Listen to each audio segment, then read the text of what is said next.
Vamos abrir para perguntas, e se houver depoimentos, e se quiserem abrir essa parte da época da ditadura, se alguém tiver lembranças, histórias que queiram contar. Para os jovens, queria perguntar, se tiver dúvidas daqui dos eventos históricos que eles estão falando, é legal perguntar, que eles estão falando alguns eventos muito importantes que eu não sei o quanto são conhecidos por vocês. Silvio. Eu passo.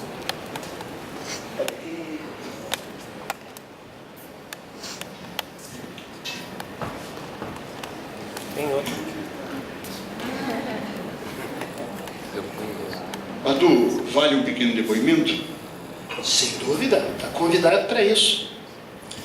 Meu nome é Silvio Bandi e eu me sinto quase que na obrigação de agregar alguns elementos, porque a minha experiência, a minha trajetória é um pouco diferente das do Cúcio, do Bernardo e do Diniz, que já são um pouco diferentes em si. Em primeiro lugar, eu queria fazer uma observação muito curiosa. A questão de, não lembro se foi 2 ou 3 anos, Diniz, uma homenagem que te fizeram aos teus 80 anos. Quando foi? 3. Há 3 anos atrás, por uma coincidência, 2 queridos e diletos amigos meus foram homenageados pelos 80 anos. E as duas homenagens caíram no mesmo dia.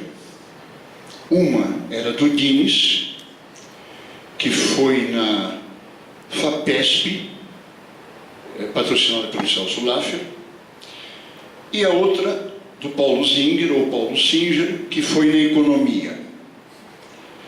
E não é por coincidência só do dia, mas é porque o Paulo Singer teve uma trajetória também diferente, que eu queria aqui relatar, da qual, sem saber, porque me esconderam em reuniões que haviam de definição ideológica e profissional e universitária, me esconderam o que aconteceu comigo, tinha acontecido alguns anos antes com Paulo Singer, sem eu saber, eu não sabia. Nesse dia, 3 anos atrás, eu tive que me desdobrar, e eu fiz isso. Na do Paulo Singer, inclusive, ele me pediu se eu pudesse falar alguma coisa sobre o Dror, que não estava lá no programa, porque ele se considerava drorista e é a componente mais importante da formação da vida dele. Que para mim foi uma surpresa, em que pese o respeito que até hoje eu tenho pelo Paulo Singer. É a exceção das poucas, mas é. Então ele, naquele dia, e todos sabem da trajetória do Paulo Singer, né? Ele declarou que a componente mais importante da formação dele foi o Dror. O Diniz, na FAPESP, se não falou com essas palavras, deixou claro sobre isto.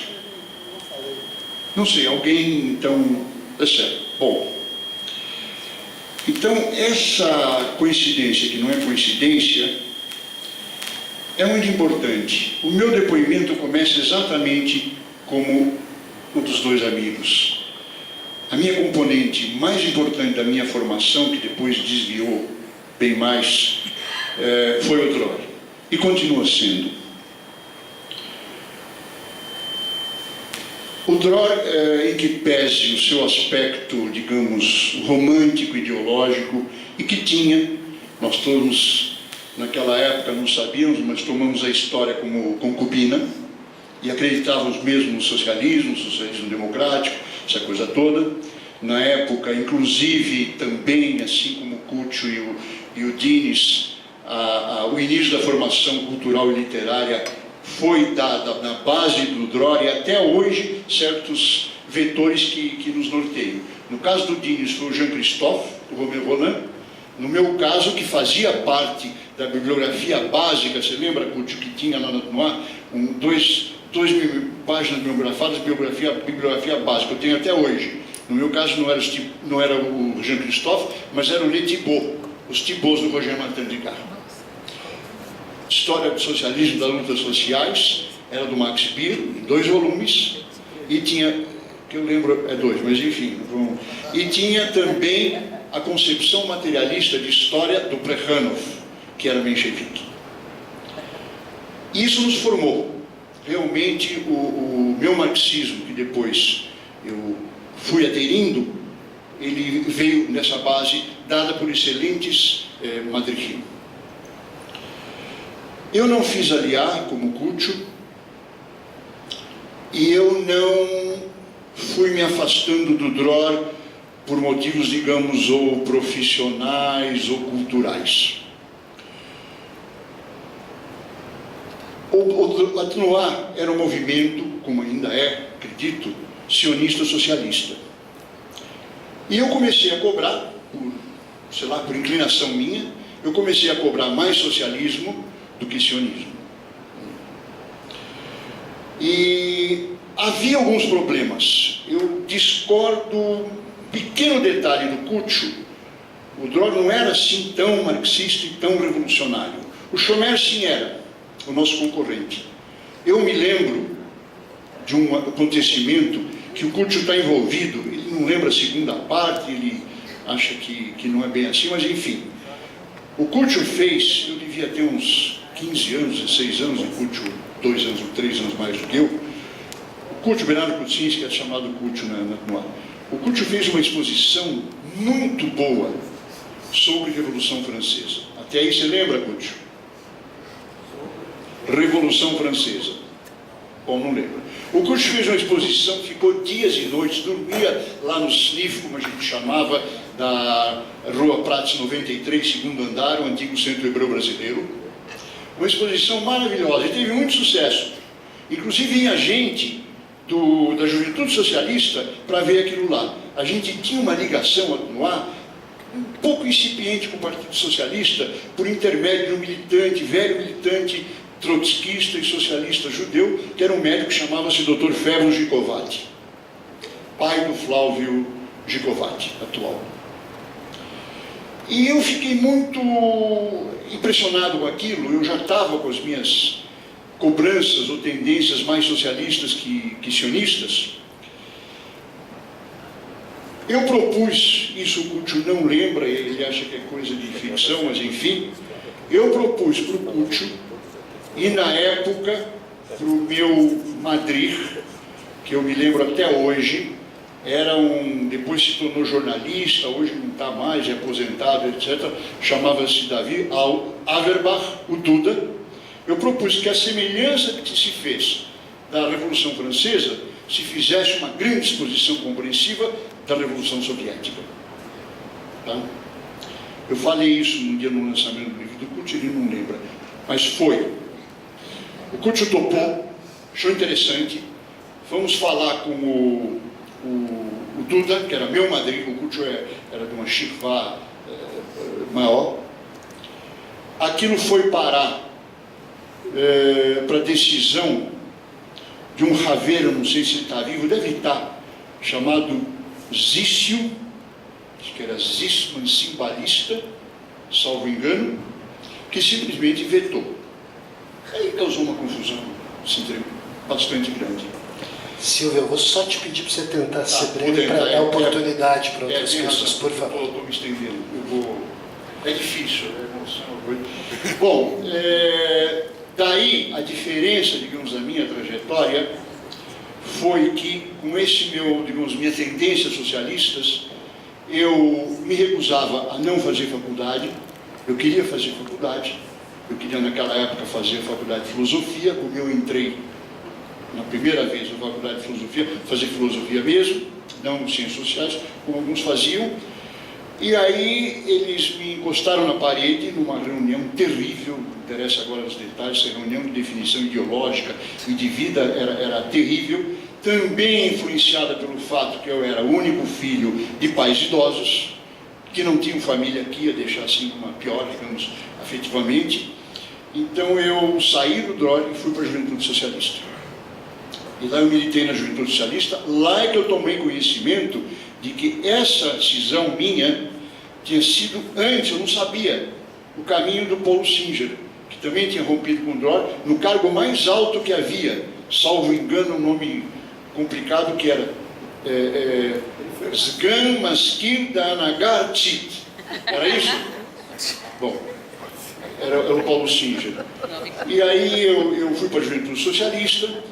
Depois, como a minha geração dos 60, veio a Revolução Cubana, em que nós nos engajamos assim de corpo e alma, né?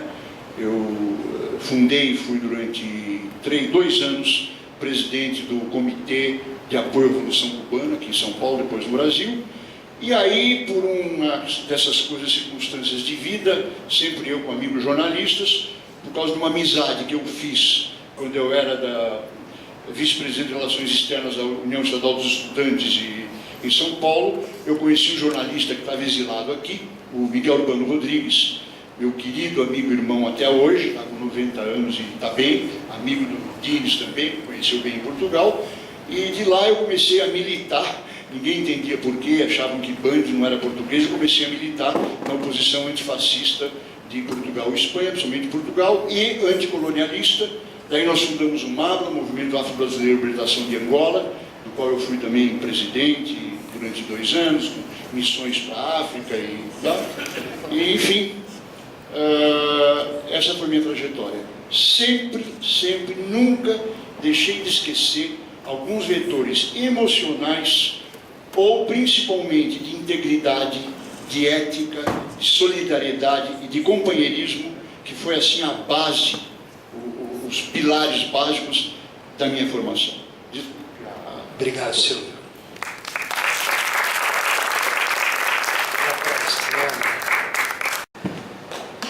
Posso falar alguma coisa? Ou tem alguém que quer? Eu queria dizer ao Silvio o seguinte: essas 2 grandes utopias disputaram as mentes e os corações dos judeus durante todo o século passado, o sionismo e o socialismo.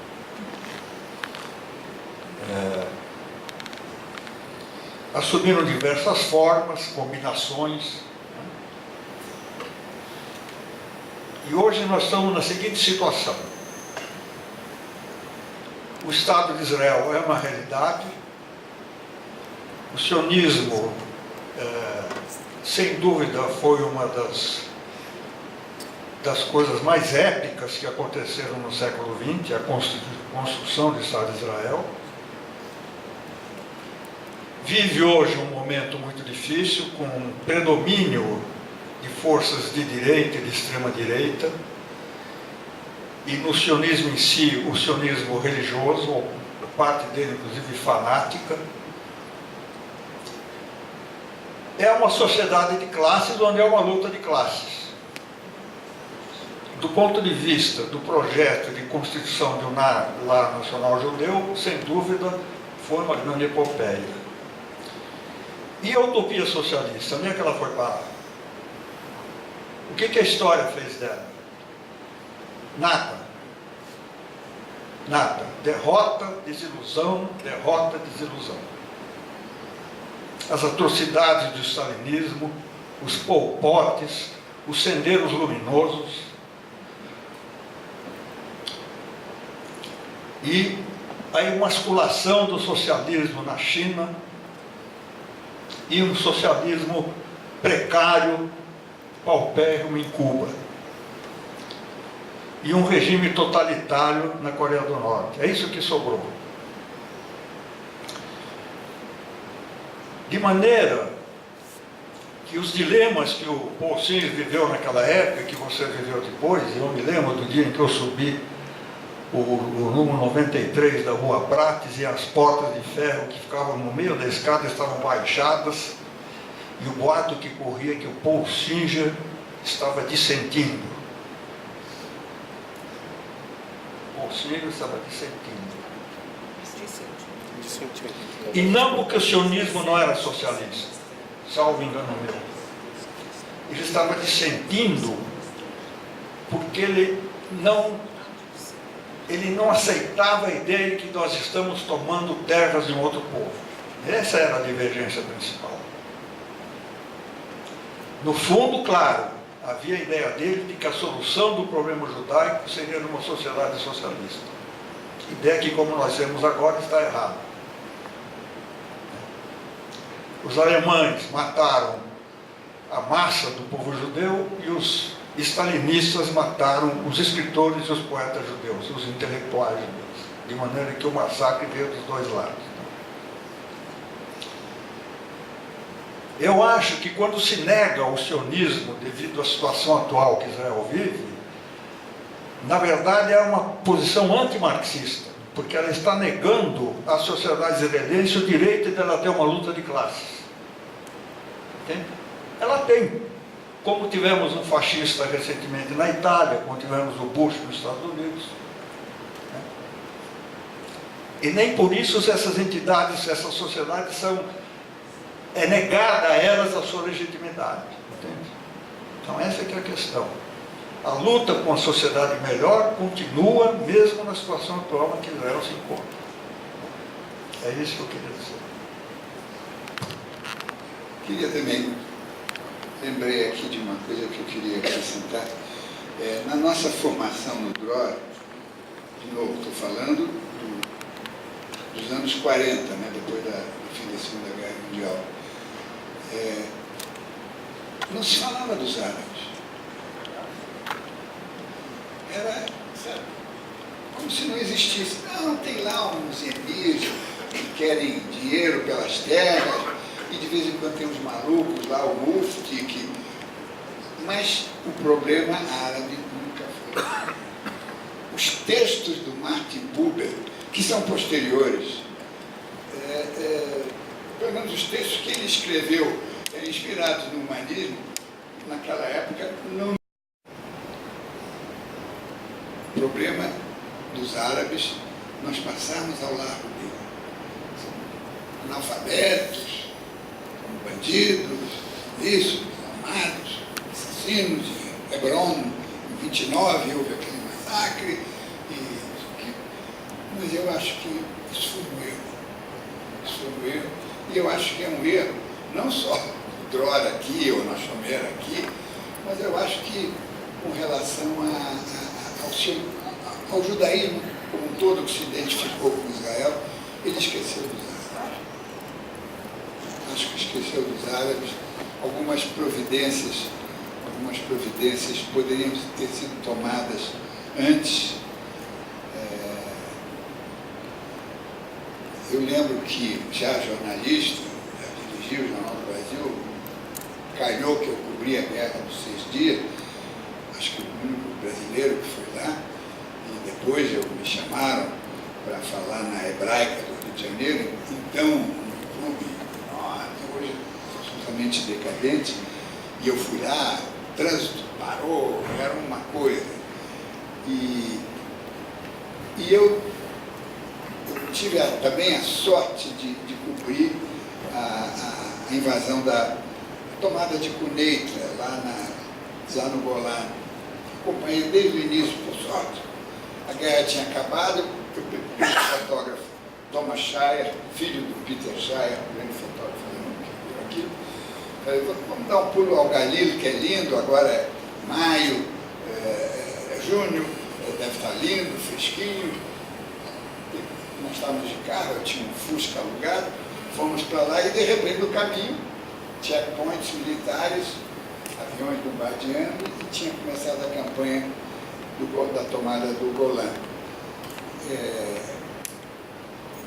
Então nós assistimos essa tomada e nós não estávamos preparados para olhar o outro. Claro, ele era o inimigo, mas você não, sabe, era desprezível, sabe? Você não estava preocupado com o que levou aquelas pessoas, que a gente havia mortas ali, levou a lutar, a se martirizar, ou fazer qualquer coisa, sabe? Eu acho que esse foi um descaso. E eu lembro que nessa ocasião que eu fui fazer o speech lá na Hebraica do Rio de Janeiro, em Quneitra, a gente desceu, não podia andar muito, porque podia estar minado, eu vi lá umas cápsulas de metralhadora, .30, 30 ou 50, acho que era 50, era maiorzinho. Peguei, botei no bolso e levei. E quando eu cheguei no discurso, na hora de fazer a conferência, o discurso, não sei o quê, eu tirei do bolso e falei, olha só, isso aqui eu trago para vocês, que sejam os últimos cartuchos a serem disparados entre judeus e árabes. Um gesto teatral. Né? Mas infelizmente não foi. Infelizmente não foi. E eu acho que nós perdemos muitas oportunidades. O Ben-Gurion, quando esteve aqui no Brasil, em 60, a guerra foi em 67, ele esteve aqui, eu acho que em 68, eu o entrevistei. Um dia eu achei a entrevista que eu fiz com ele. Ele disse, olha, e ele disse uma coisa simples, em inglês. Ele falava inglês muito bem, mas ele falava inglês também muito bem, então eu entrevistei em inglês na frente do embaixador de Israel, cujo nome esqueci agora. Chaltiel. Não, depois do Chaltiel. Estou falando de 67, 68. É Divon. Uma grande figura. E o Ben-Gurion falou assim, não existem fronteiras seguras. Disse exatamente isso e o Jornal do Brasil publicou na primeira página. Não existem fronteiras seguras. Existem fronteiras povoadas. Uma árvore com casas em volta é uma fronteira segura. Quer dizer, era uma visão desse grande pragmático, esse profeta, que foi o Ben-Gurion. É a visão de um homem que sabe construir os sonhos, né? Criar utopias e preservá-las. Né? Então, os governos de Israel, inclusive os governos de coalizão, a maioria do Mapai, erraram. Eles podiam ter conseguido soluções melhores e ter passado, queimado etapas. Né? Não sei se vocês viram esse filme extraordinário, os Gatekeepers, com certeza viram, né? Os depoimentos dos chefes de segurança, Mossad, tudo. Aquilo, quando eu vi, um deles, cujo nome não lembro, dizia assim, olha, quando mataram Rabin, nós tínhamos a ficha de todos os terroristas árabes e não tínhamos nenhuma ficha de terroristas judeus. É isso. Queria aproveitar o que você está falando para perguntar se vocês formulariam quais seriam os desafios e as utopias atuais para os jovens do Dror. Fazer a paz com os árabes, isso é fundamental. Eu posso fazer uma pergunta? Fazer a paz com os árabes, com os palestinos. Vejam, eu lembro do dia em que o Dror, do Rio, foi para a rua, na Cinelândia, do Rio de Janeiro, para comemorar a partilha da Palestina. 50 gatos pingados lá com a nossa camisa azul, com lenço azul, eu acho que a gente usava. A partilha significava a criação de um Estado judeu. E hoje, a gente não conseguiu emplacar o Estado, a outra parte. Tudo bem, eles invadiram, eles fizeram todas as asneiras possíveis, eles fizeram. Mas já dava para ter um Estado palestino, já convivendo. Outro dia eu entrei na internet e peguei o plano da partilha. A partilha era a primeira etapa, depois tinha o lado federativo, de integração, era um projeto da ONU bastante avançado. Diniz, não cabe a nós criar o Estado palestino. Os palestinos que têm que criar o Estado palestino. Mas com a força, o poder do Estado de Israel... Nós enfrentamos forças de todos os tipos, eles têm que enfrentar forças de todos os tipos. Estou fazendo miséria. Não é, olha, as pessoas confundem política com moral. Não é assim. Tá bom, tudo certo? bem, ok. Não é assim. Mas eu ainda sou daqueles que política tem que ser moral.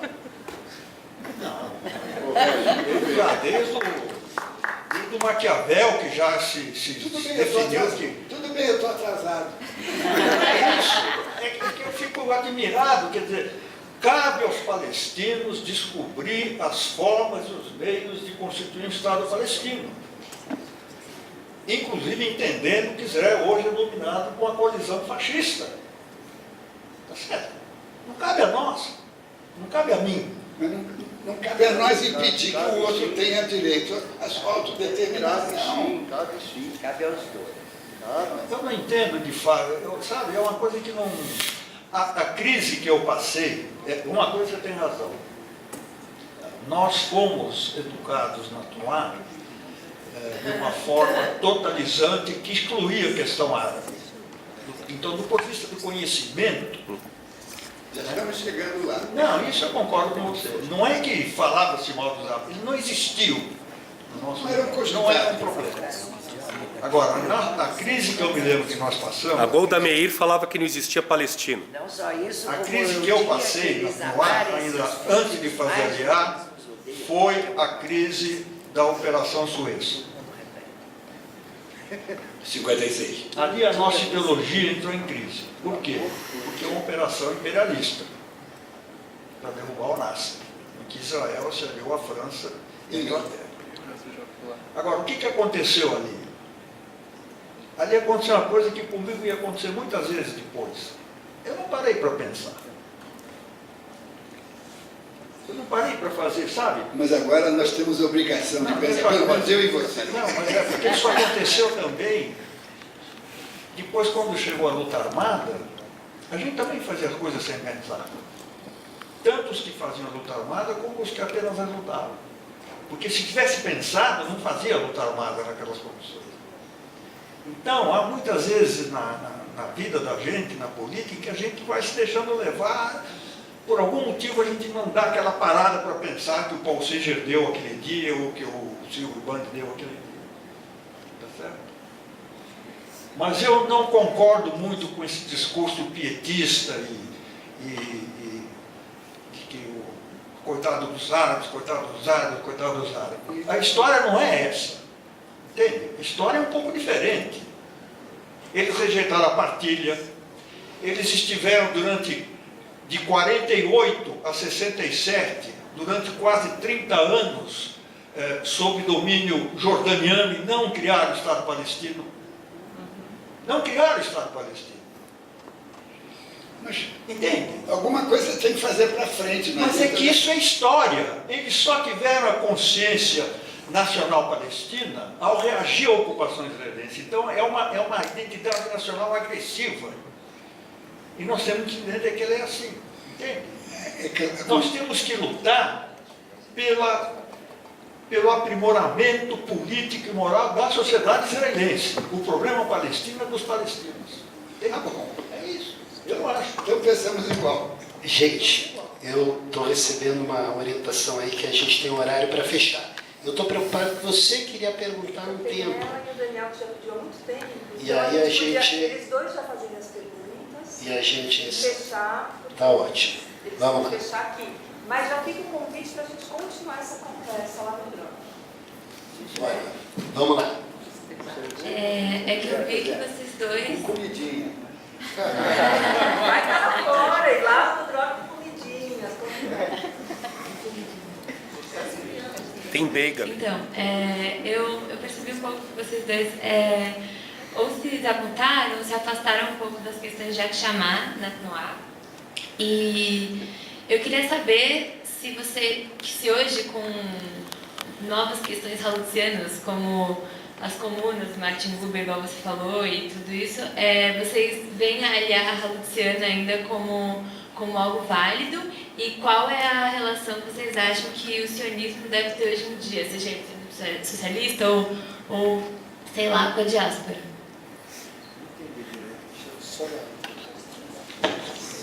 Tem que traduzir.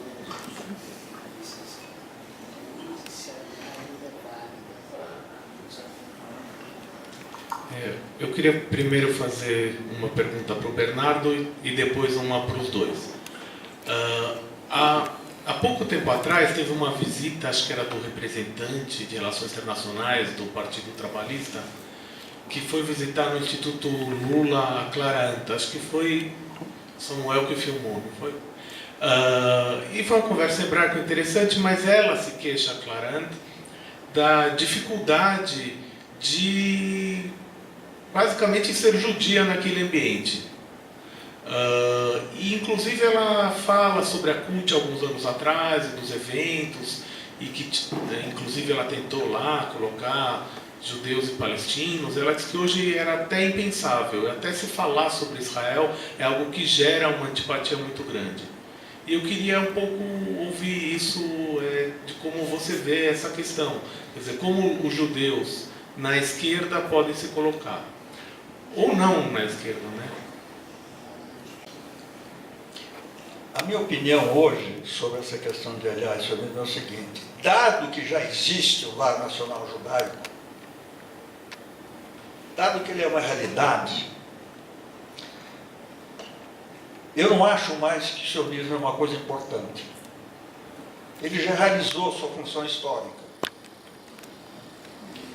E nesse sentido, eu acho que o ideal é que se esvaziasse esses conteúdos xenófobos que hoje permeiam a sociedade israelense, e não só israelense, as sociedades árabes também, todas elas. Entende? Porque a função histórica já foi preenchida. Então não é preciso aquela educação que nós tivemos em que você ignora os árabes, em que você cria uma narrativa nacionalista. Isso tudo está superado, né? E mesmo do ponto de vista político, prático, concreto, o nacionalismo judaico não é mais necessário. Nós temos hoje um lar nacional judeu. Entende? Então, ele não é necessário. É preciso dar a esse lar nacional mais qualidade política, social, moral, ética, tudo isso. Queria só fazer uma pequena observação que você falou sobre os erros do sionismo, do Ben-Gurion.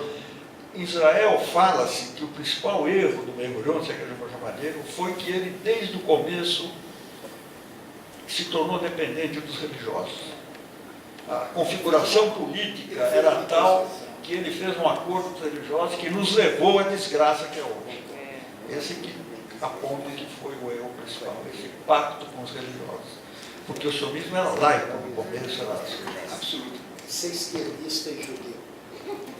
Esquerdista e judeu. Olha, eu não vejo nenhuma incompatibilidade, porque o judeu é naturalmente um contracorrente, ele sempre foi.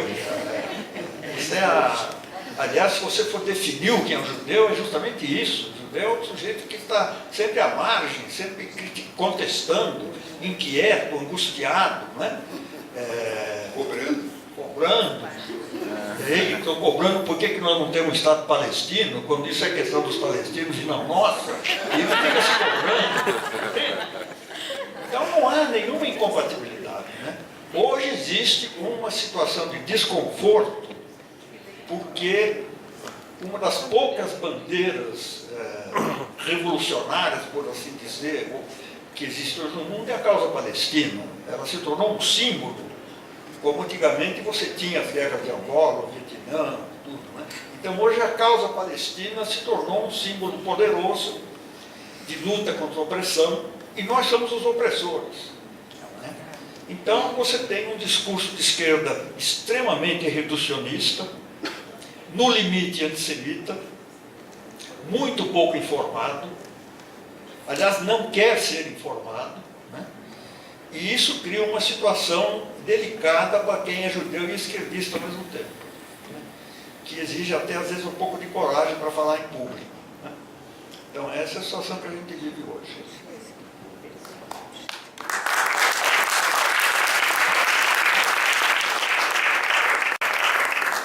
Eu só queria acrescentar uma coisa muito pessoal, né? Quer dizer, as minhas preocupações hoje, eu estou mais voltado, embora já não tenha as energias que tive, mas eu estou mais voltado para a sobrevivência moral e espiritual do galut, da diáspora.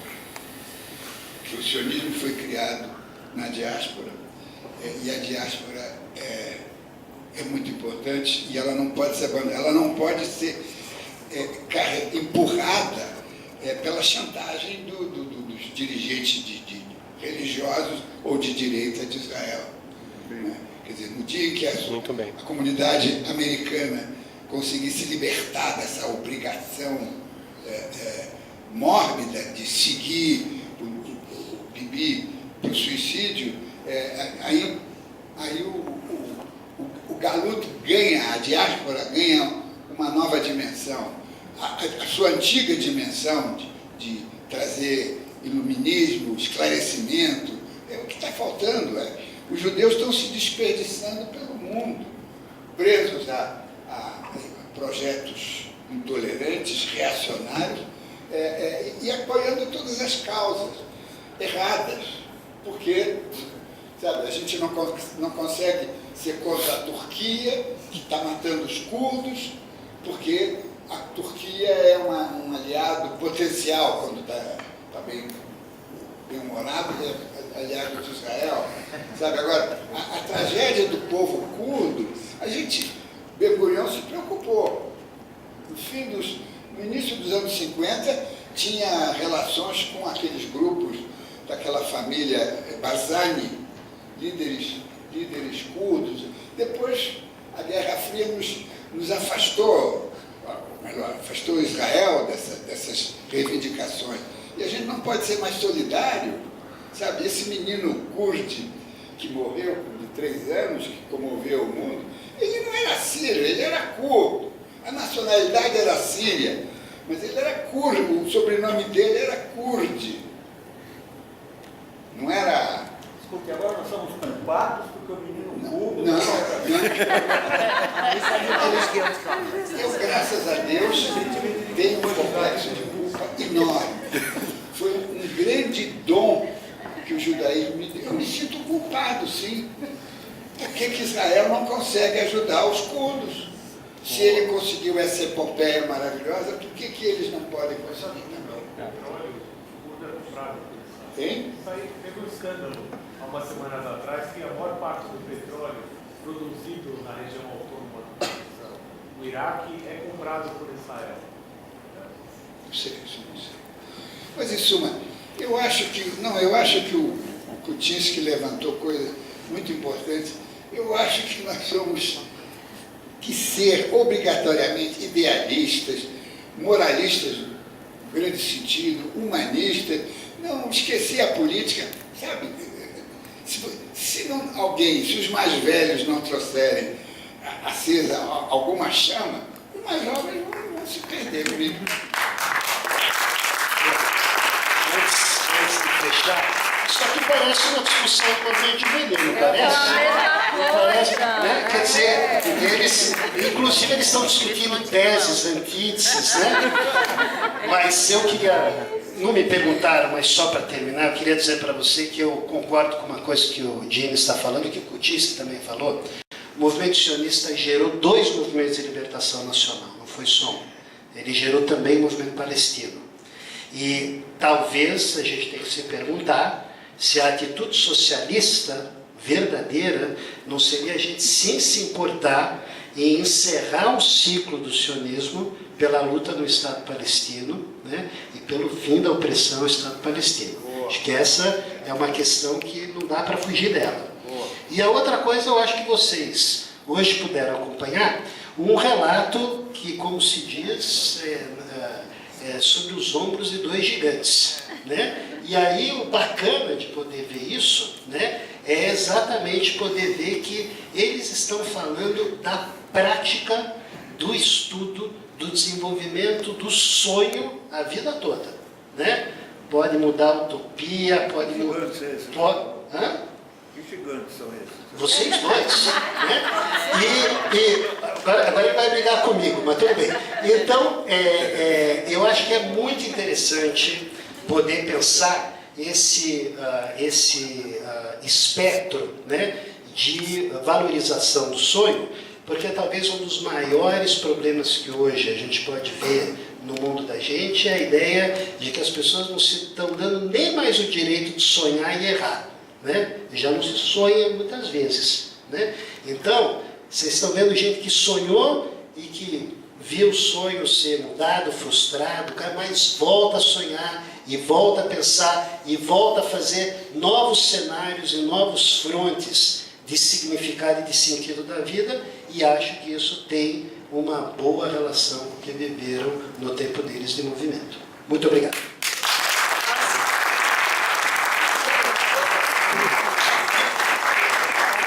Badu, faltou falar sobre a ditadura militar aqui no Brasil, hein? Pois é. Tem que ter mais um encontro. Capítulo 2. De verdade, eu acho que se eles toparem, a gente volta a conversar, né? A gente quer agradecer aos 3 participantes da mesa, que não é mesa, e convidá-los para a festa do dia 13 de novembro. Agradecer com o maior carinho, porque acho que, assim, além de ter sido movimento, meu filho ter sido movimento, é uma crença que o movimento juvenil ainda pode fazer a diferença exatamente no que eles falaram, né? E esses jovens, a gente fez a exposição ano passado, que tinha o tema da coexistência e da tolerância, e acho que vocês jovens viram aí uma história ao vivo, né? O que deve ter sido maravilhoso, como foi pra gente também. Então, vocês estão convidados agora para o bolo, para adoçar a noite, ainda mais. E a gente se vê no dia 13, no DROR, às 20 horas, que vai ter um Kabbalat Shabbat festivo. Tá? Todos convidados.